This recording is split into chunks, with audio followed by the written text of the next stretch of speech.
मोमिनो, उसी अल्लाह की तरफ रुजू किए रहो और उससे डरते रहो और नमाज कायम करते रहो और मुशरिकों में न होना और न उन लोगों में होना जिन्होंने अपने दीन को टुकड़े टुकड़े कर दिया और खुद भी फिरके फिरके हो गए। हर फिरका उसी में मगन है जो उसके पास है, और जब लोगों को तकलीफ पहुंचती है तो अपने परवरदिगार को पुकारते हैं, उसी की तरफ रुजू करते हुए। फिर जब वो उनको अपनी रहमत का मजा चखाता है तो एक फरीक उनमें से अपने परवरदिगार के साथ शिर्क करने लगता है ताकि जो हमने उनको बख्शा है उसकी नाशुक्री करे। सो खैर, फायदे उठा लो, अनकरीब तुमको इसका अंजाम मालूम हो जाएगा।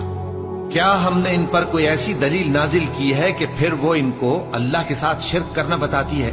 और जब हम लोगों को अपनी रहमत का मजा चखाते हैं तो वो उससे खुश हो जाती हैं, और अगर उनके अमाल के सबब जो उनके हाथों ने आगे भेजे हैं उन्हें कोई तकलीफ पहुंचे तो नाउम्मीद होकर रह जाते हैं। क्या इन्होंने नहीं देखा कि अल्लाह ही जिसके लिए चाहता है रिज्क फराख करता है और जिसके लिए चाहता है तंग करता है?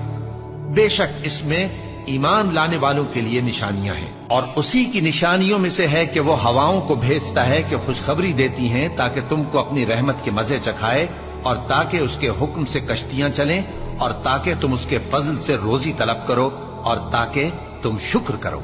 और हमने तुमसे पहले भी पैगंबर भेजे तो वो उनके पास निशानियां लेकर आए।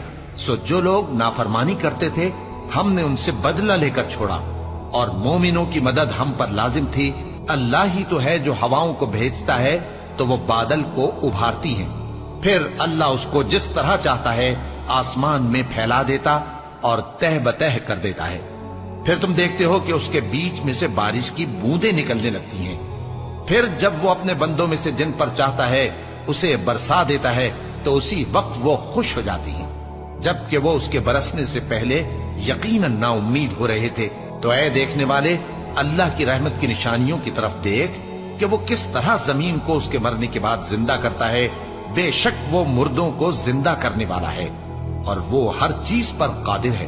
और अगर हम ऐसी हवा भेजें कि वो उसके सबब खेती को देखें कि जर्द हो गई है तो उसके बाद वो नाशुक्री करने लग जाए, तो तुम मुर्दों को बात नहीं सुना सकते, और न बहरों को जब वो पीठ फेर कर लौट जाएं आवाज सुना सकते हो, और न अंधों को उनकी गुमराही से निकालकर राह रास्त पर ला सकते हो। तुम तो उन्हीं लोगों को सुना सकते हो जो हमारी आयतों पर ईमान लाते हैं, सो वही फर्माबरदार हैं। और जिन लोगों ने अल्लाह की आयतों से और उसके सामने हाजिर होने से इनकार किया वो मेरी रहमत से नाउम्मीद हो गए हैं और उनको दर्द देने वाला अजाब होगा। क्या इन लोगों के लिए ये काफी नहीं कि हमने तुम पर किताब नाजिल की जो इनको पढ़कर सुनाई जाती है?